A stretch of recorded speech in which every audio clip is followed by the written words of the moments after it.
तो hello guys, episode की starting में हम नीतन को देखते हैं जो अपनी आंखें खोलता है, उठता है और कहता है कि ये क्या हो रहा है, मैं अभी तक जिंदा हूँ। और तभी उसकी आंटी नीतन के पास आती है और कहती है कि शुक्र है नीतन, तुम उठ गए।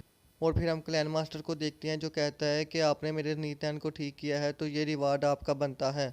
और वो ये भी कहता है कि आप 3-4 दिन यहाँ पर रुकिए, नई फैमिली में हम आपकी अच्छी खातिरदारी करेंगे। जिस पर मिस्टर हुआ कहता है कि ये ओल्ड मैन किसी भी जगह ज़्यादा देर नहीं रुकता। और फिर नीतन कहता है कि मुझे हुआ क्या था, जिस पर आंटी कहती है कि तुम्हें 3 दिन से बहुत ही ज़्यादा बुखार था, जिसकी वजह से तुम 3 दिन से कोमा में थे। और ब्लैक क्लाउड सिटी का कोई भी फेमस डॉक्टर तुम्हें आकर ठीक नहीं कर सका, जिस पर ये ओल्ड मैन आया और इन्होंने आकर तुम्हें ठीक किया। और फिर वो ओल्ड मैन नीतन के पास आता है और कहता है कि जब नीतन उठ चुका है तो मुझे अब इसका दोबारा रीचेक करना है, तो आप सब लोग बाहर चले जाइए। जिस पर वो सब लोग बाहर चले जाते हैं। और फिर ओल्ड मैन नीतैन को कहता है कि क्या तुम्हें कोई स्ट्रेंज ख्वाब आए थे, जिस पर नीतैन कहता है कि हाँ, आपको कैसे पता है। तो फिर ओल्ड मैन कहता है कि मुझे सब पता है, तुम किसी को भी इन ख्वाब्स के बारे में ना बताना, वरना तुम बहुत ही ज़्यादा ट्रबल में आ सकते हो। और खासकर अपने ग्रैंडफादर और अपनी आंटी को भी ना बताना इन ख्वाब के बारे में। और फिर वो ओल्ड मैन नीतैन को एक पिल देता है और कहता है कि ये पिल अपने ग्रैंडफादर को दे देना, वो जख्मी हैं तो वो ठीक हो जाएंगे।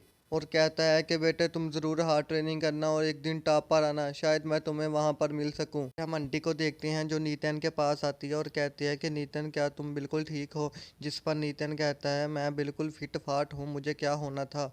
और वो कहता है कि मुझे बस थोड़ी सी भूख लगी है और कुछ भी नहीं। तो फिर आंटी कहती है कि इसमें कौन सी बड़ी बात है, तुम 3 दिन से कोमा में थे, अब तो भूख तुम्हें लगनी ही थी।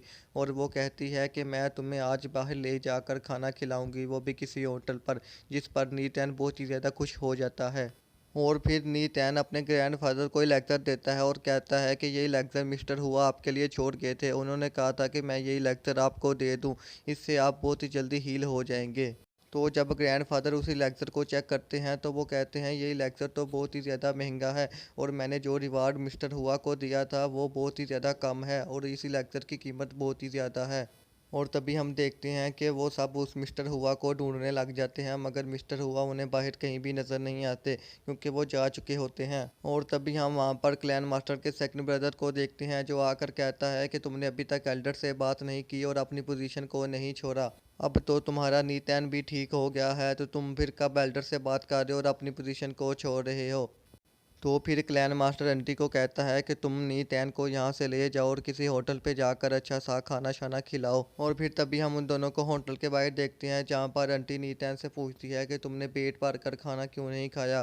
जिस पर नीतैन कहता है कि मुझे दरअसल ग्रैंडपा की टेंशन लगी हुई थी, इसलिए मैं ठीक से खाना नहीं खा सका। और तभी हम एक बंदे को देखते हैं जो पीछे से आंटी को आवाज़ लगाता है और कहता है कि आप यहाँ पर क्या कर रही हैं। तो आंटी कहती है कि मिस्टर ली, आप तो मिस्टर ली कहते हैं कि मैंने सुना है कि नी फैमिली में एक बच्चा बहुत ही ज़्यादा बीमार है, तो मैंने सोचा कि आज उसकी तरफ चक्कर लगा लूँ और उसको भी चेक कर लूँ। तो जिस पर आंटी कहती है कि वो बच्चा मेरे साथ ही है और वो भी बिल्कुल ठीक है, आपका बहुत बहुत शुक्रिया कि आपने इतनी जहमत की। और फिर मिस्टर ली कहते हैं कि नी शैन ने लेवल 9 को ब्रेक थ्रू कर लिया है, जिसकी वजह से हम उसको अपने साथ माउंटेन पर ले जाने के लिए आए हैं। तो जिस पर आंटी बहुत ही ज़्यादा खुश होती है और कहती है कि नी शैन सच में बहुत ही ज़्यादा टैलेंटेड स्टूडेंट है। और तभी हम साथ वाली लड़की को देखते हैं जो आगे आती है और कहती है कि मेरा नाम युआन किंग गो है, तुम्हारा क्या नाम है। जिस पर नीतैन कहता है कि मेरा नाम नीतैन है। और फिर आंटी कहती है कि नीतैन, ये मिस्टर ली हैं जो बहुत ही बड़े क्यूआई रिफाइनर हैं। तो जिस पर नीतैन बहुत ही ज़्यादा हैरान होता है और कहता है कि क्या ये सच में इतने ज़्यादा फेमस हैं। और फिर युआन किंग यून कहती है कि फ्यूचर में मेरी बहन यहाँ पर बिजनेस करने के लिए आएगी, तो क्या नी फैमिली उसको रिस्पेक्ट देगी और उसका ख्याल रखेगी। तो जिस पर आंटी कहती है कि अब ग्रैंडफादर क्लैन मास्टर नहीं रहे, लेकिन मैं उम्मीद करती हूँ कि जब भी आपकी छोटी बहन यहाँ पर आएगी तो मैं उसका पर्सनली बहुत ही ज़्यादा ख्याल रखूँगी और उसको बहुत ही ज़्यादा रिस्पेक्ट दूँगी। और फिर वो दोनों वहाँ से चले जाते हैं। और तभी हम देखते हैं कि वहाँ पर आंटी की बड़ी बहन आ जाती है जो अपने बेटे के साथ होती है, और वो आते ही आकर नीतैन को ताने मारने लग जाती है। कहती है कि तुम वही लड़के हो ना जो कुछ दिन से बहुत ही ज़्यादा बीमार थे, और ना तुम्हारी कोई माँ है ना कोई तुम्हारा बाप है, और तुम बहुत ही ज़्यादा गरीब भी हो। तो जिस पर नीतन एक कॉपी वाला डायलॉग बोलता है और कहता है कि चलो ठीक है, मेरे पास फादर एंड मदर नहीं है, लेकिन तुम्हारे पास तो हैं, लेकिन उन्होंने क्या तुम्हें तमीज़ नहीं सिखाई। जिस पर जैंग लिंगजू को बहुत ही ज़्यादा गुस्सा आ जाता है और वो अपना हाथ उठाने लगती है, मगर तभी हम देखते हैं कि आंटी सामने आ जाती है और वो कहती है कि अपना हाथ नीचे कर लो, वरना मैं भी तुम्हें छोड़ूंगी नहीं। और तभी सब लोग भी वहाँ पर इकट्ठे हो जाते हैं और कहते हैं कि आओ आओ भाई, फाइट देखो, दो फैमिली के दरम्यान में फाइट हो रही है, तमाशा लग रहा है, आ जाओ आ जाओ, पॉपकॉर्न लेकर आ जाओ।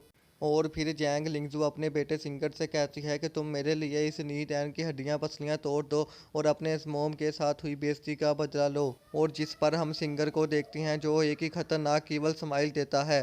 सो गाइज, आज का हमारा ये एपिसोड यहीं पर ख़त्म होता है और मैं आप लोगों को बता दूं कि ये ऑन गोइंग सीरीज़ है। सो इसके अभी इतने ही एपिसोड आए थे जो मैंने एक्सप्लेन कर लिए हैं। एंड इसका नेक्स्ट एपिसोड जिस वक्त आएगा मैं उस वक्त ही इसको एक्सप्लेन करके अपलोड कर दूंगा।